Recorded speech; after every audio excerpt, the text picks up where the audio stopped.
আবারও ফিরে আসলাম আপনাদের জীবনের গল্প অনুষ্ঠান নিয়ে। আমাদের ক্যামেরার সামনে দাঁড়িয়ে আছে এক সুন্দরী আপু। জানতে চাই তার জীবনের গল্প। আসসালামু আলাইকুম আপু, কেমন আছেন? ওয়ালাইকুম আসসালাম, ভালো আছি। আপু, আমাদের যারা জীবনের গল্পে এই অনুষ্ঠানে যারা দর্শকবৃন্দ আছে তাদের কাছে আপনার মনের কথা খুলে বলেন এবং আপনার জীবনের গল্প বলেন। প্রথমত আমার পরিচয় দিচ্ছি। আমার বাড়ি রংপুর লালমনিরহাট। আমার পরিবারে আমার মা আছে, একটা ছোট বোন আছে, আমার বাবা নাই। আমার বাবা 1 বছর আগে মারা গেছে। আমাদের সংসারটা খুবই অভাবী সংসার, মানে গরিব বলা যায় আর কি। আমার আচ্ছা। মা বাসা বাড়ির কাজ করে। আমি সম্পর্ক করে একটা ছেলেকে বিয়ে করছিলাম।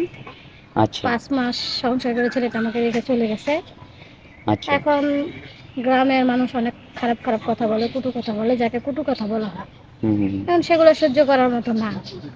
তো এর জন্য আপনাদের চ্যানেলে আসলাম যে আপনাদের এই জায়গায় নাকি অনেক মেয়েদেরকে বিয়ে দেওয়া হয়, যদি আপনারা আমাকে একটা ভালো মনের মানুষ দেখে বিয়ে দিয়ে দেন।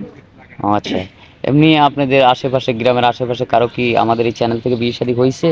হ্যাঁ হ্যাঁ, আপনাদের এই চ্যানেল থেকে আমাদের পাশের গ্রামে এক মেয়ের বিয়ে হয়েছে। সে সে সম্পর্কে কি হয়? বোন হয় না ভাবি হয়? না, পাশের গ্রামে আর কি। বোন হয়। হুম তার মাধ্যমে আমাদের এখানে হুম হুম, আসছেন। তার মাধ্যমে আপনাদের চ্যানেল। যাই হোক, ভালো লাগলো কথা শুনে। আসলে বিয়ে শাদী তো আমরা দিনে আমরা বিজ্ঞাপন করি। যেমন অনেক মেয়ের আমরা বিজ্ঞাপন করে থাকি, অনেকের বিয়ে হয়েছে, অনেকের হয় নাই। সবকিছু ভাগ্যের উপর নির্ভর করে। হ্যাঁ, সেটাই আর কারণ কি। বিয়ে শাদী হচ্ছে আল্লাহর হাতে। আল্লাহর হাতে। হুম হ্যাঁ, জন্ম মৃত্যু বিয়ে এগুলি আমাদের কোনো হাত নাই, কিন্তু আমরা চেষ্টা করি, আমরা ওসিলা মাত্র। হুম তো হুম। আপনার কোনো পার্সোনাল ফোন নাম্বার আছে? না ভাই, আমার কোনো পার্সোনাল ফোন নাম্বার নাই, আমার ফোন নাই। হ্যাঁ। যেহেতু দিন আনতে দিন আনি দিন খাই, ভাত খাইতে অনেক কষ্ট হয়ে যায়।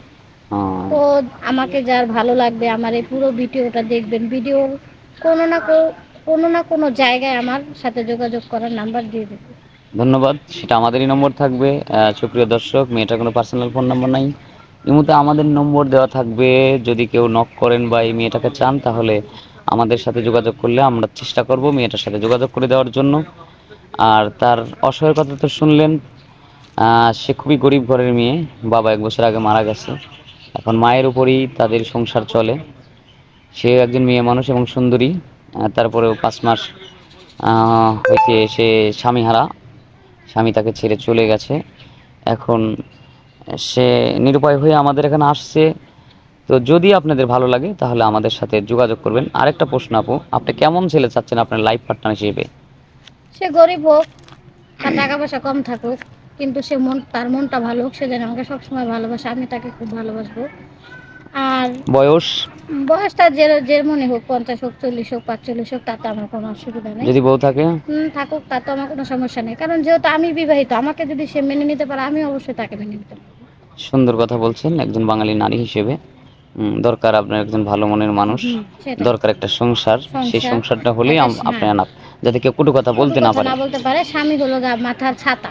মাথার সাথে। ধন্যবাদ। স্বামী থাকলে কেউ আমাকে কোনো কথা বলতে পারবে এমন না। একটা ভালো মেয়ে দেখেন আমাদের ক্যামেরার সামনে আসছে। তো অনেকেরই দেখা যাচ্ছে বউ আছে, সংসারে অশান্তি। যদি এই মেয়েটাকে পছন্দ হয় তাহলে আমাদের সাথে নক করবেন। আর ভালো থাকবেন, সুস্থ থাকবেন। আল্লাহ হাফেজ। আর একটা অন্য চেঞ্জ করো। তাহলে মনে করো যে এটা আর একটা করি, তাহলে 3টে করে রাখি। আর ওনার